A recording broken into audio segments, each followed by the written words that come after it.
Orang yang sholat qobliyah badiah tidak pernah bolong, tahajud tidak bolong, duha tidak bolong, tidak pernah saldonya di bawah 1 miliar dalam 1 bulan. Bapak sudah gitu belum?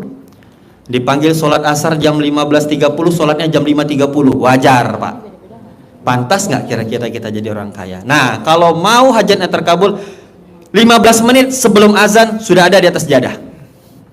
Contoh hal Pak, besok kita diundang gubernur jam 12, jam 11 kita sudah ada di ruangan Pak Gubernur, di ruang tunggu. Benar nggak? Itu Bapak menghadap manusia, pernah nggak menghadap Allah seperti itu? Pantas nggak kita meminta kepada Allah besok kita cair 1 miliar, sedangkan Bapak sholatnya masih telat-telat?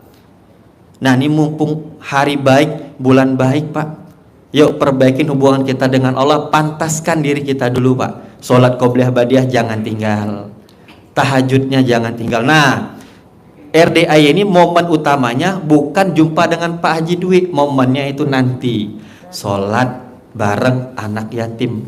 Kita sholat tahajud bareng Pak. Yang sering jadi masalah setelah acara pulang nih, bubar udah kayak ayam kehilangan induk. Jangan. Pantaskan diri dulu. Saya yakin dan percaya apapun ikhtiar kita pada hari ini pasti Allah kabulkan. Ibu yang jauh-jauh dari Jogja mengeluarkan uang, pikiran, tenaga, itu menjadi bagian dari ikhtiar. Allah mempertemukan kita di sini. Allah pengen semua kita kabul di sini Pak. Nggak ada. Tidak ada.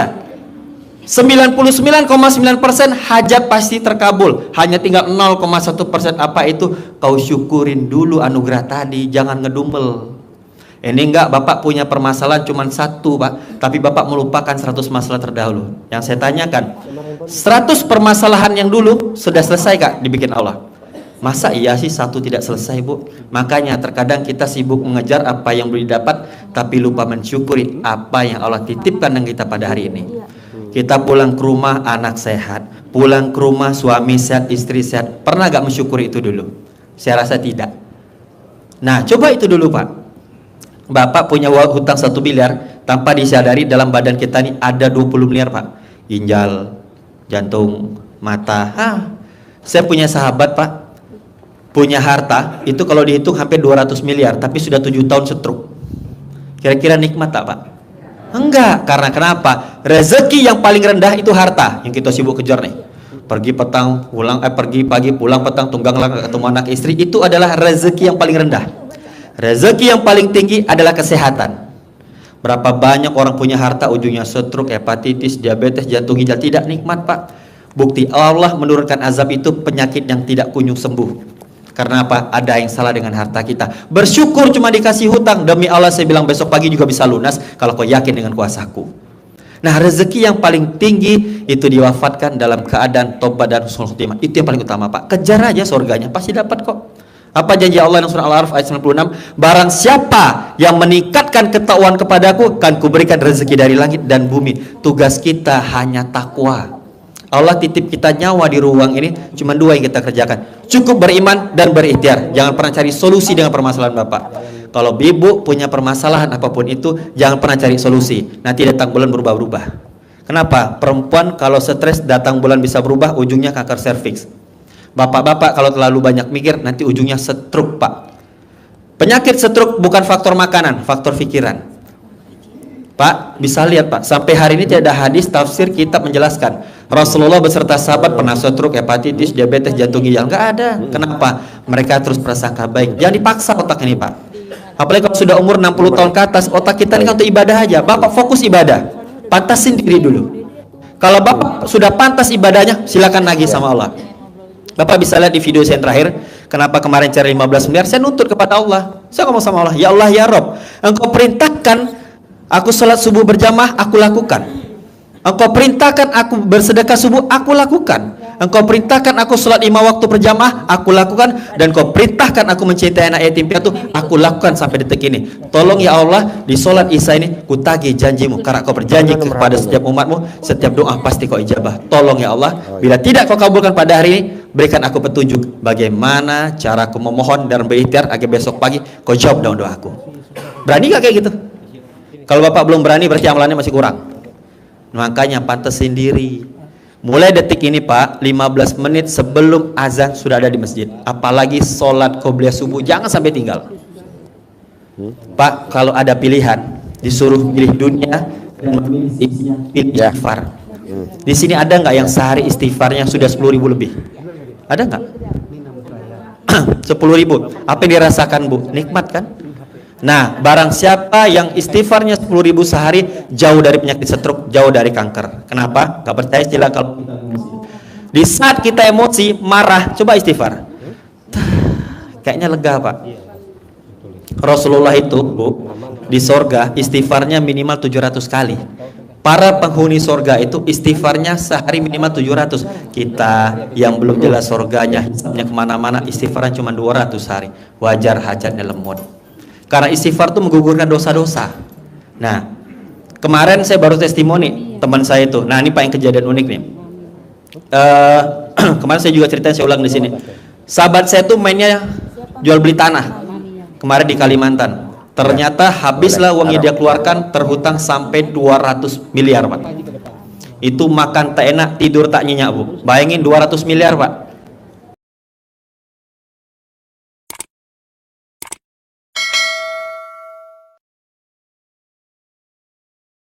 Dan dia cuma tinggal punya mobil satu Sigra. Sampai mohon maaf, sampai ngecat saya, pinjam dulu duit antum 10 juta, kita kasih. Bayangin Pak, punya uang 200 miliar habis. Karena kenapa? Dia punya mimpi agar kalau itu terjual semua dapatnya 600 miliar. Kenapa gagal Pak? Karena timbul pengharapan. Untuk kita yang berbisnis Pak, jangan berharap dengan manusia. Ngadep sama saya, bos, apa ya amalannya? Nah, mulai detik ini, bukan Allah tak mau kasih hasilnya 500 miliar, nanti tiba-tiba dapat setengah triliun, kok kena stroke, kaget, banyak ini duit. Nah, itulah yang terjadi hidup kita Pak. Pantas sendiri dulu. Kau kejar selama 40 hari ini, jangan tinggal sholat berjamaah 5 waktu dan sholat qobliyah ba'diyah, dan kau amalkan istighfar 10.000, sholawat 5.000 sehari. Per 1.000 di atas sejadah minta hajat sama Allah. Kemarin alhamdulillah ada investor datang dari Jakarta di Sentul, tepat 39 hari dapat kontrak 475 M. Kemarin cair Pak. Benar Pak. Kan sudah merasa pantas Pak. Saya yakin kalau Bapak bisa ngamalin itu, lupa dengan hajatnya. Kalau kita bisa istighfar Pak sehari 10.000, Bapak lupa dengan hajat Bapak, itulah tanda bukti bahwa hajat kita terkabul. Jangan timbul pengharapan. Bapak kan berharap kedatang RDAY agar hajatnya terkabul. Kan harapan boleh, tapi setelah tahu ilmunya jangan berharap tapi bersyukur. Coba hutang yang terjadi tadi disyukurin. Kalau nggak dikasih hutang tadi, belum tentu ibu membaca Quran. Kalau nggak ada kasih hutang, mungkin nggak mau sholat qobliyah ba'diyah, mungkin Bapak tidak mau tahajud, mati Pak, bayangin. Nah, Allah sayang dengan kita, bos. Sengaja kita dikasih anugerah agar kita mau sujud di atas sejadah. Apa kata Allah? Di saat tidak ada bahu bersandar, masih ada sejadah tempat bersujud. Apapun masalah di atas bumi ini hanya bisa diselesaikan dengan sholat. Minta hujan, sholat. Boleh. Pengampunan, sholat. Ya, berarti kalau ada yang salah dengan hidup kita, ada yang salah dengan sholat kita Pak. Gak percaya Pak, apa janji Allah? Kita Pak kuliah pun keluar negeri, selesai kita di luar negeri, gak berani dosen kita bilang, dengan kau kuliah dari sini, lulus kau pasti jadi orang sukses. Gak berani Pak. Bapak sakit, berobat ke dokter, dokter ngasih resep obat 3 kali 1, 2 kali 1, 1 kali 1. Setelah dokter memberikan resep, dokter tidak berani ngomong, minum obat ini besok pasti sembuh. Gak berani Pak. Tapi Allah menjanjikan, perbaiki sholatmu, kan ku pastikan ku perbaiki hidupmu. Karena janji Allah lebih indah daripada matahari terbit. Mulai hari ini perbaikin, pasti bisa.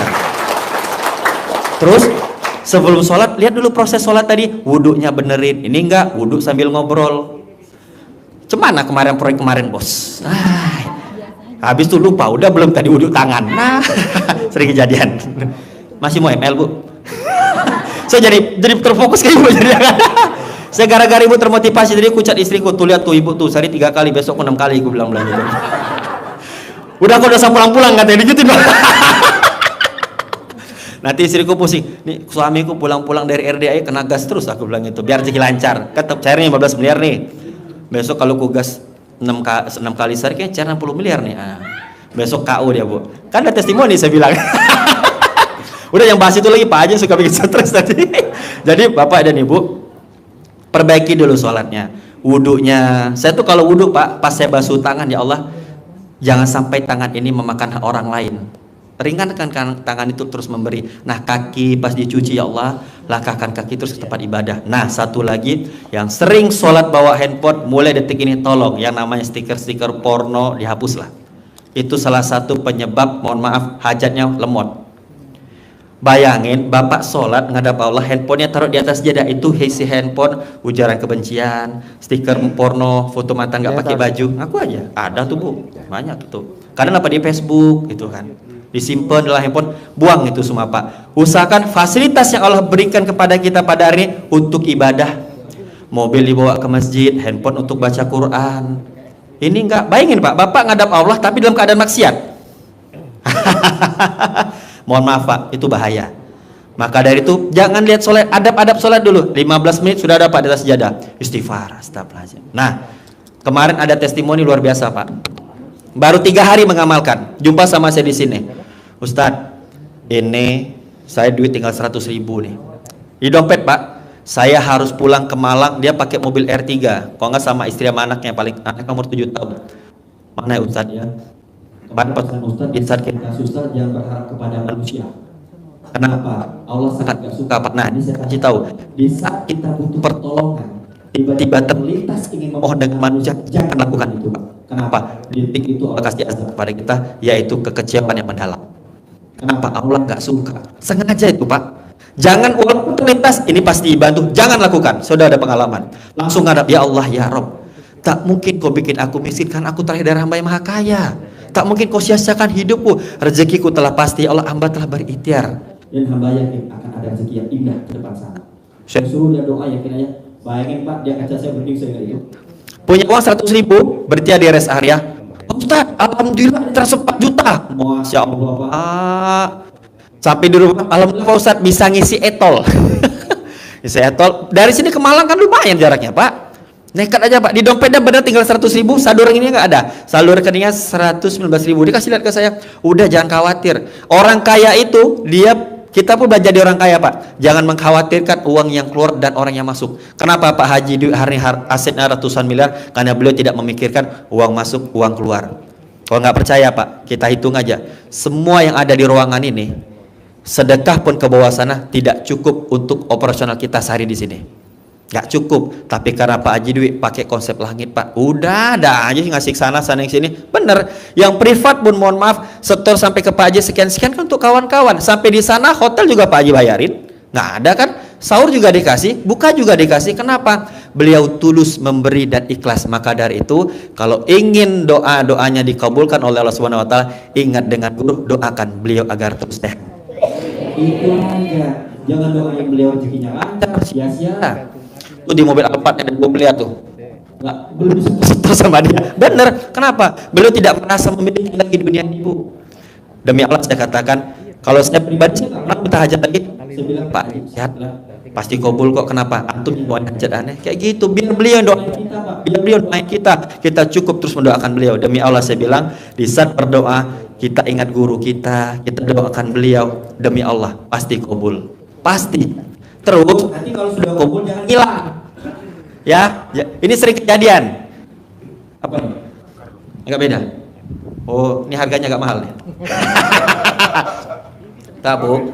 Kan sekarang nih mepet nih, kepengen semua hajatnya sebelum lebaran kabul. Pokoknya pengen baju baru, motor baru, rumah baru, bini baru. Nah, kacau nih. Wah, kenceng banget nih Om ini. Enggak. Tuh Pak lihat Pak, istri udah lihat. Nah, tuh kan dumel tuh Bu. Enggak, canda Pak. Kan kepengen seperti, pokoknya bagus semua nih Pak. Menjelang hari raya Idul Fitri ini 3 hari sebelum hari raya, yuk mendadak kita jadi orang baik aja Pak. Mendadak aja nih, kasarnya kenapa? Mendadak sholatnya rajin, ayo fokusin. Dan kita tujuannya menjemput Lailatul Qadar Pak, jangan main. 10 hari sebelum Idul Fitri Pak, itu akan hadir Lailatul Qadar. Barang siapa yang mendapatkannya sampai wafat, Allah cukupkan rezekinya, hajat Allah mudahkan semua. Ayo fokus dengan ibadah aja. Mulai detik ini jangan fokus dengan hajatnya. Keluar dari pintu itu, ya Allah, aku ridho dengan semua ketetapan-Mu. Pak, syukurin dulu ya, utang yang terjadi itu sudah ketetapan Allah. Mohon maaf, yang masalah dengan rumah tangganya, suaminya kurang ajar, itu sudah takdir Allah. Yang masalah sedang ngurus ibunya sakit, itu sudah takdir Allah Pak. Kenapa? Coba disyukurin itu dulu. Allah itu tidak mau melihat kita tuh, aduh kok ngedumel. Pak, kita kan menentang takdir Allah jadinya. Apa kata Allah? Barang siapa yang tidak menerima takdirku, silakan keluar dari bumi dan langitku. Kau cari Tuhan selain aku. Ngeri Pak. Berarti marah dong. Nah, caranya semua yang terjadi dalam hidup kita harus satu frekuensi dengan Allah tadi. Ya Allah ya Rabb, terima kasih kau berikan aku anugerah. Dari sinilah aku belajar agar aku semakin taat kepadamu, dan aku yakin dan percaya semua yang hadir dalam hidupku engkau juga yang menyelesaikan. Engkau bicara dalam surah Al-Baqarah ayat 286. La yukallifullahu nafsan illa usaha. Semua akan selesai asal engkau datang kepadaku. Pasti selesai Pak masalah kita itu. Pasti kabul masalah kita. Pasti Allah kabulkan. Besok pagi ada jawaban. Pasti. Hanya butuh keyakinan dan bersyukur. Banyak bersyukur daripada meminta. Ini enggak, kalau sekali berdoa ada hutang dari matahari terbit sampai matahari terbenam, itu jadi minta. Dan itu maksa lagi, Pak Haji aku sudah mengamalkan sholat malam, sudah sedekah, sudah gini, kok belum terkabul. Detik itu juga Bapak mengatakan, detik itu juga semua amalan Bapak terhapuskan. Jangan main-main, karena apa? Tidak ikhlas dalam beribadah.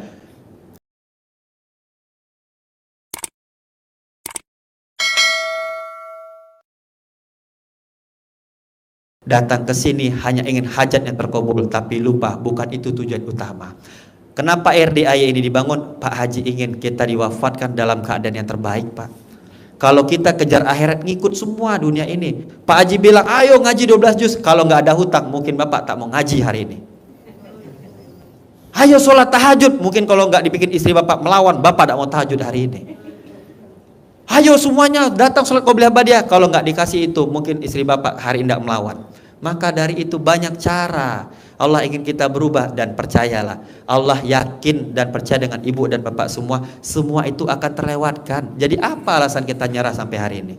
Rezeki pasti sudah Bu, sudah pasti. Contoh, umur bapak ditakarin sampai umur 63 tahun. Sampai mati umur 63 tahun Allah takarkan 1 triliun rezeki kau sampai mati. Itu kan dibagi-bagi sama Allah. Harinya, bulannya, tahunnya, detiknya, jamnya. Percaya nggak? Pasti kan? Yang belum pasti sorganya.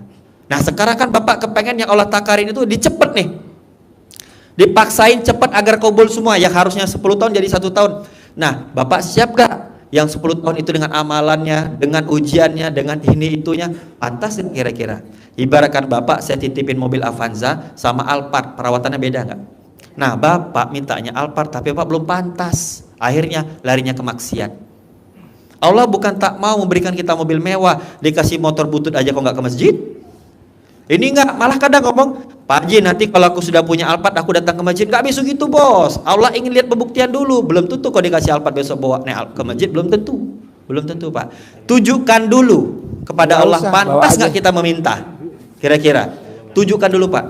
Ibaratkan sama orang tua nih, kata orang tua kita tadi, tolong nak kau isi air di bak itu, tokonya jam 3 sore air sudah terisi. Ibu bapak isi jam 2 sore. Senang gak bapak kita? Ah ini anakku. Coba bapak ibu isi jam 5 sore, keluar semua kata-kata binatang tuh. Begitu pula dengan Allah. Allah ingin lihat ikhtiar kita dulu. Yang dari Jogja sudah menjadi ikhtiar. Ingat orang yang syafar 70% doanya oleh ijabah. 10% minta doa dari Pak Haji Dwi, 20% tolong sedekah kesan ke situ. Kalau enggak lemot lagi dia nanti, balik lagi hajat balik kanan. Jangan sia-siakan. Udah capek-capek dari Jogja, perjalanan 13 jam, belum lagi ada yang ketut dalam bis. Gila. Yang ketua paling kenceng ketut tuh kayaknya. Nah, kan udah capek nih, udah ikhtiar nih, jangan disia-siakan, Bu. Jangan tinggalkan sedekah subuh. Ikutin ya, Pak, Bu, rule-rule-nya kita di sini. Habis ini jangan pulang. Duduk ke masjid, kita tahajud berjamaah. Itu kan didoain sama anak yatim. Kenapa? Kalau pengen sekedar jumpa sama Pak Haji Dwi, buka aja di YouTube, TikTok, dan Instagram. Sampai bosen lihat muka dia tuh. Iya kan? Haji Dwi lagi. Iya kan? Mentok-mentok ada saya sama Pak Egi, sama Pak Haji Marco. Nah, intinya kalau di sini Bu, mohon maaf, di seluruh Indonesia, saya katakan untuk yang menonton pada hari ini, hanya ada di RDIY sholat tahajud bareng sama anak yatim. Cuma ada di sini, nggak ada Bu. Masa masih kok kita tinggalkan? Aduh, bayangin kita sholat tahajud aja Pak di rumah sendiri, potensi hajat pasti terkabul. Bayangin kita bisa sholat tahajud jamaah. Pernah nggak sholat tahajud jamaah selain di sini? Pernah nggak? Saya tanya. Belum pernah. Di rumah pun kadang sama istri pun, suami belum tentu juga. Pak, manfaatkan momen ini Bu. Pak, manfaatkan. Dan mohon maaf, untuk yang pertama kali datang, saya jamin menangis nanti di situ. Kenapa? Didoain kita sama anak yatim. Pak, yang buat saya terus ingin kembali ke sini itu, pertama kayaknya doa Pak Haji Dwi.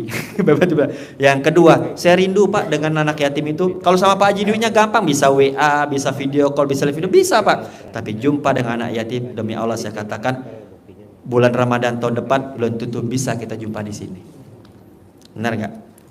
Nah, keluar kita dari pintu itu Pak, kematian sudah dekat. Karena dalam satu hari malaikat mau 70 kali mencabut nyawa kita. Apa yang mau dibawa pulang? Apa yang mau dibawa pulang Pak? Intinya apa? Kita hadir pada hari ini bukan soal hajat, tapi ingin diwafatkan dalam keadaan yang terbaik. Pastilah Pak. Tahu hinanya kita di ruangan ini? Hanya memikirkan hidup yang baik di dunia.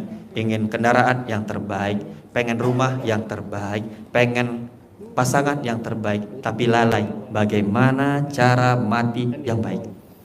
Pikirkan itu. Ingat, umur muda belum tentu panjang umur. Umur tua belum tentu cepat dipanggil Allah Subhanahu wa taala. Banyak tuh di rumah sakit sudah cuci darah sampai 1 tahun, divonis dokter, Pak kayaknya 3 tahun lagi lewat. Malah dokter yang vonis duluan lewat. Sering kejadian. Nah, yang badan sehat sombong, kenceng-kenceng naik motor, ketabrak mobil trapel, mati juga. Ingat, syarat mati tidak mesti harus tua, syarat mati tidak mesti harus sakit. Karena mati bukan nomor urut tapi nomor cabut. Kencang, cep, keluar nomor peri. Bukan peri ini, peri sana tetangga sebelah. Udah cembas dulu dia deh. Utang belum selesai gitu dia. Tepuk tangan dong Bapak Peri nih, luar biasa nih. Untuk yang menonton YouTube kami pada hari ini, kami ingin ada Pak Peri-Peri yang lain. Dari Surabaya datang suatu mobil, dari Jambi, dari mana-mana. Ingat, akan ada gebrakan luar biasa di RDI setelah Hari Raya Idul Fitri. Kita ramaikan ini semua karena tujuan kami satu, kami ingin yang menonton bersama kita sampai jannah. Takbir! Allahu Akbar. Nah, itulah tujuan RDI ya Pak. Bukan soal hajat Bu, pasti kabul kok hajatnya, asal ibu sudah dekat sama Allah. Di saat Allah memberikan anugerah, kan kita tiba-tiba jadi baik nih, tiba-tiba sholat, tiba-tiba tahajud, tiba-tiba buka Quran. Allah ingin kita dapat dulu surganya itu. Kalau sudah dapat surganya gampang bos. Nanti tanpa kau meminta, Allah itu tahu apa yang kita butuhkan Bu. Pesan saya, kalau berdoa jangan banyak meminta, syukurin. Ya Allah ya Rabb, terima kasih kau titipkan aku anak bandel luar biasa nih Allah. Inilah jalan aku masuk surga nih.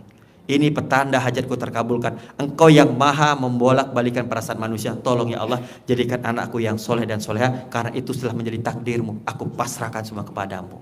Coba gitu. Ini enggak, ya Allah anak aku nih kok melawan ya, kurang ajar nih ya Allah gini. Ngedumel. Ya ternyata benar kayak gitu.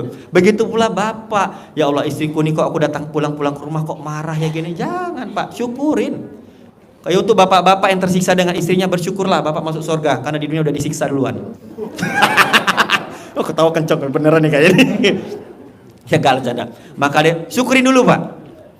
Kenapa Allah bilang kita bersyukur? Ingat, kan ku berikan kenikmatan yang lebih kepada hambaku yang bersyukur. Dan mulai detik ini jangan pernah ucapkan hal negatif. Kenapa Pak? Apa yang kita ucapkan, apa yang kita sampaikan itu adalah doa. 90% otak akan mencerna, dan itulah yang terjadi dalam hidup kita karena masuk ke dalam kolbu. Di dalam jantung ada namanya kolbu dan dia ada otaknya. Di dalam otak itu ada suara Allah. Apa kata Allah? Aku seperti apa yang kalian prasangkakan. Al-Quran bilang Pak, aku itu lebih dekat dari urat nadimu. Memang itu. Di saat kita mengucapkan hal yang tidak baik, detik itu juga bisa terjadi. Percaya nggak Bu? Ibu mengucapkan aja, ya Allah aku pasti punya penghasilan 1 miliar nih. Contoh, lisan itu keluar, Allah menjadi perantara nggak? Dan Allah mengizinkan nggak kata-kata itu keluar dari mulut kita? Itulah pertanda hajat kita sebentar lagi kabul. Lah Bapak ngomong aja, itu Allah sudah sebagai perantara. Saya ngomong di sini Pak, itu sudah tercatat dari 50.000 tahun yang lalu. Kita kumpul hari ini, sudah Allah catat. Dan Allah yakin hajat kau pasti kabul bos. Tapi tolong dengarkan apa kata Pak Haji Dwi tadi. Ingatlah apa yang kita inginkan itu ucapkan terus. Kayak Ibu tadi bagus Pak ML, kabul. Nah. Bener. Nah, tapi bentar, tuh nyatanya kabul. Dari sebanyak ini ratusan orang datang, cuma Ibu yang dikasih 2 juta. Tepuk tangan dulu Ibu dulu. Bu, biasanya kalau sudah dikasih 2 juta, keluar dari jadi 2 miliar Bu. Tapi jangan lupa sedekah anak yatim. Nanti dapat 2 miliar 6 kali ML, Bapak pingsan di rumah. Ketawa ada. Ya Pak ya, Pak, mulai hari ini yakin dan ucapkan yang positif. Ingat di video RDI itu ada 18 sifat, dijaga. Saya pernah pengalaman pribadi, di saat anak saya jatuhin gelas, saya sumpahin yang positif. Ini pertanda nih, beli rumah baru nih.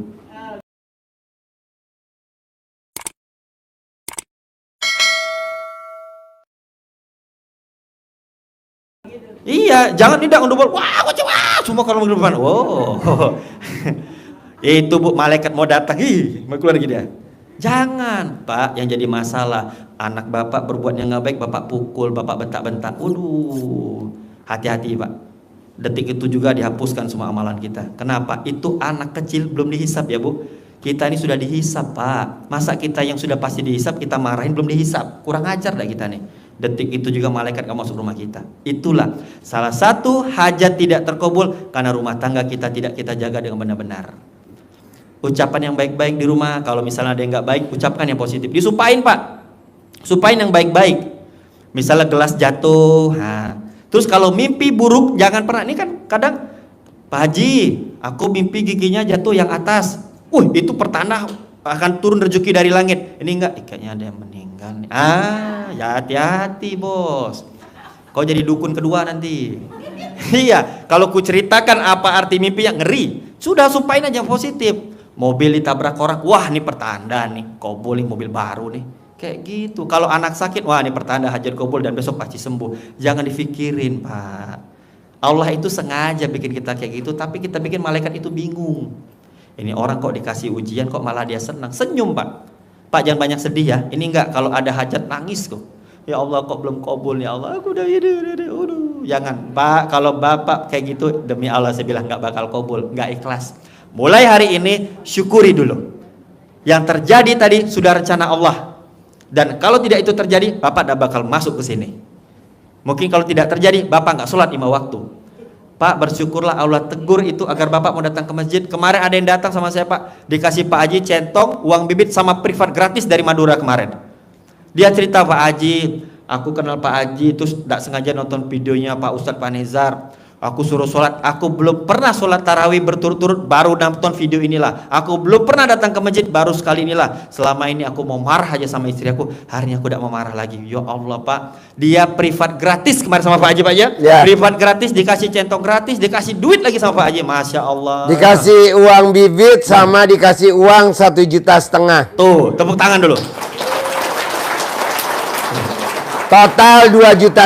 Istrinya 1 juta, suaminya 1 juta. Buat pegangan 500 tadi barusan. Tuh Pak Bu, Masya Allah. Bayang. Mungkin aja orangnya ada kali. Coba tunjuk tangan. Ada orangnya? Udah balik dah Pak Haji? Balik dah Pak Haji dia. Udah balik? Langsung balik dia. Oh, itu mama saya balik. Ke Madura. Dari Madura. Pak, langsung balik dia Pak.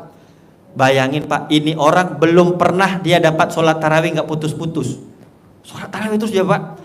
Cuman Pak Ustadz, aku di perjalanan nih, aku takut gak dapat sholat tarawih. Masya Allah Pak, dia bisa khawatir loh.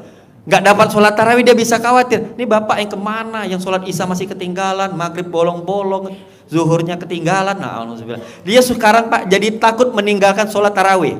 Padahal mungkin ini pertama, dari umur dia tuh kalau 40-an Pak Haji ya. Iya. Sudah 40 tahun dia belum pernah tarawih Bu. Lah dia ngaku di sini.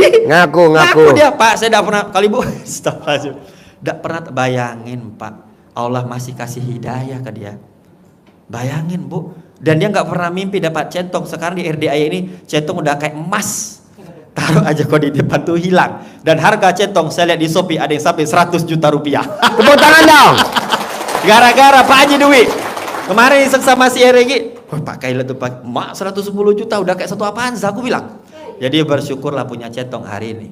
Nah tapi centong itu hanya sebagian untuk kabulnya. Untuk apa Bapak punya centong tapi tak sholat, sibuk ngulek tapi tidak berzikir. Mulai hari ini mendadak jadi orang baik Pak. Apa semua amalan yang kita lakukan pada hari ini dapat 700 kali lipat. Pak perbanyak istighfar ya. Mulai detik ini istighfar minimal sehari 10.000 sampai hari raya Idul Fitri. Demi Allah saya bilang akan ada kabar baik di malam takbiran, rekeningnya 1 miliar semua minimal. Pasti Pak. Terus yang kedua, sholawat. Jibril boleh setelah sholat fardu sholawat 1000 kali. Saya sudah ngalamin kok. Apa aja yang saya minta. Saya sama ini pengalaman pribadi. Saya selama di sini itu ngucap aja datang.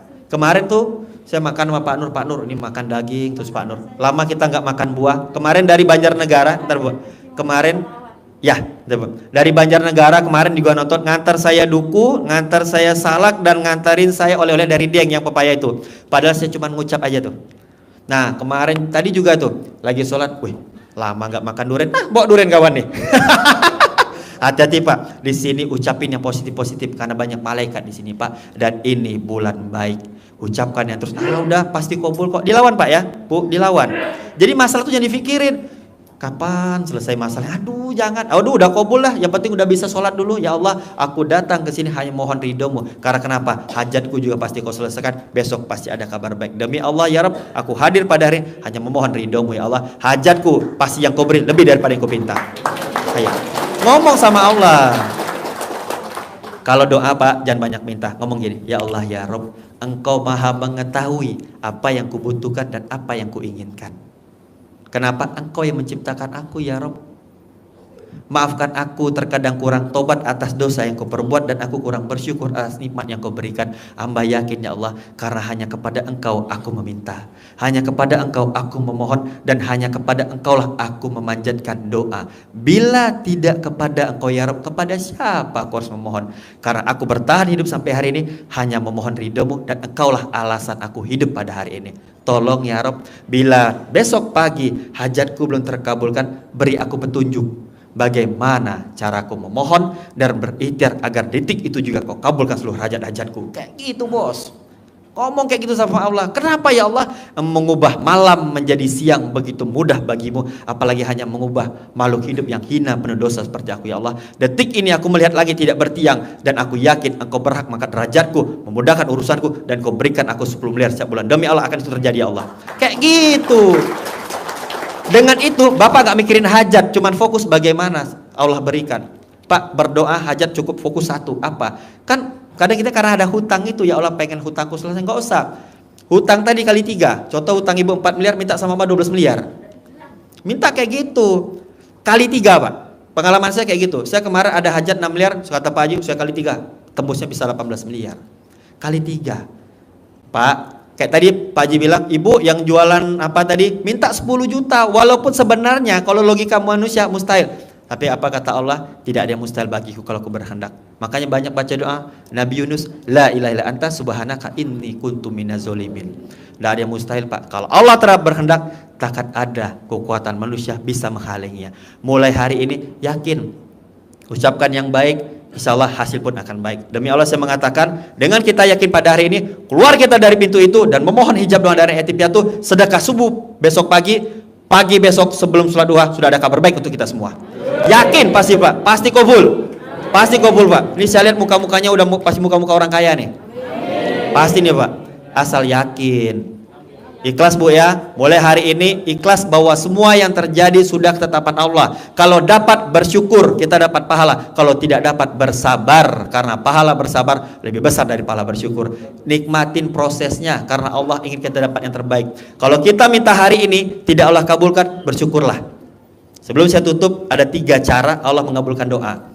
Yang pertama, di saat kita meminta, besok pagi udah kabul. Itu biasa hajatnya kecil-kecil, contoh anak lagi sakit ya, besok udah sembuh, kecil. Yang kedua, di saat kita meminta tapi Allah tunda. Kenapa? Allah ingin kita pantas dulu, Allah ingin ikhtiar kita dulu. Datang dari Jogja, datang ke RDAY, pengen jumpa sama Pak Haji Dwi, pengen bisa sedekah subuh, pengen ketemu sama anak yatim. Itu bagian dari ikhtiar, ada prosesnya. Tapi kabulnya luar biasa. Yang ketiga luar biasa, di saat kita meminta tidak Allah beri, tapi Allah beri yang lebih daripada yang kita inginkan. Bersyukur yang hari ini hajatnya Allah tunda, karena Allah menyiapkan kado besar untuk kita semua. Demi Allah sampaikan, pasti Pak. Ingat, doa itu tidak ada yang sia-sia Bu, tidak ada yang sia-sia. Apa kata Allah? Di saat engkau mengangkatkan 2 telapak tanganmu meminta kepadaku, sesungguhnya aku malu dan segan tidak mengabulkan doamu. Tapi sabar, pasti besar tuh. Doa tuh tidak ada yang sia-sia Pak. Ibaratkan naik sepeda goes, pasti sampai. Ingatlah, Allah menunda yang hari ini Bapak minta, Allah kumpulin. Ingat Pak, ngomong sama Allah, ya Allah ya Rob, aku yakin dan percaya akan ada hari di mana aku menangis bukan karena ujian dan cobaan lagi, tapi karena kau ijabah doa aku. Bahkan yang kau beri lebih besar daripada yang kau pinta. Allahu Akbar. Kayak gitu. Yakin, harus yakin dengan Allah Pak. Kalau Allah telah berkehendak, takkan ada kekuatan manusia bisa menghalanginya. Hasbunallahu wa ni'mal wakil, ni'mal maula wa ni'man nasir. Nah, terakhir nih, ada amalan yang lebih besar dari naik haji, umroh, sedekah, sama mencintai anak yatim. Apa itu? Terima takdir Allah. Rabbana atina min ladunka rahmatan wa hab lana min amrina rasyada. Ikhlas Pak, demi Allah, kalau Bapak udah ikhlas, Allah gampang ngasih. Sekarang Bapak kayak dimarahin orang tua tuh, jangan melawan, tambah marah kan? Begitu pula Allah juga. Di saat Allah memberikan teguran kepada kita, Allah ingin kita jauh lebih baik, karena Allah ingin kita diwafatkan dalam keadaan yang terbaik. Bersyukurlah Pak, surga kita sudah semakin dekat, apalagi hajat kita. Detik ini saya mengatakan, keluar dari pintu akan ada kabar baik semua. Amin. Tepuk tangan untuk kita semua.